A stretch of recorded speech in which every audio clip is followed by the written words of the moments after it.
Кога ќе се спомене Мазда, познавачите на автоисторијата веднаш асоцираат на ротационите ванкел мотори.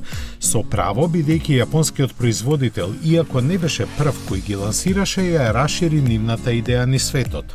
А за тоа најголеми заслуги има еден модел на Мазда кој сосема е заборавен, дури и од хроничарите.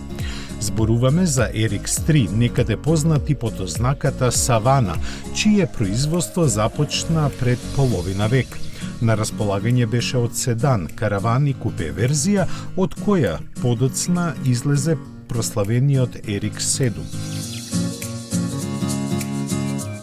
За Јапонија имаше еднолитарски мотор кој заради својата мала работна зафатнина добиваше даночни бенефиции, додека неговите рамно 100 коњски сили му обезбедуваа солидни перформанси. За верзиите за извоз главно беше опремуван со нешто поголем и посилен мотор, кој на изненадување посебно добро беше прифатен во Америка.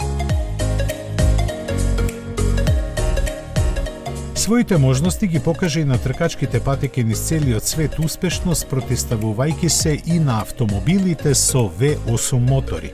Сето ова придонесе да бидат произведени безмалку 300.000 примероци од Mazda RX-3, од кои половината во купе изведба.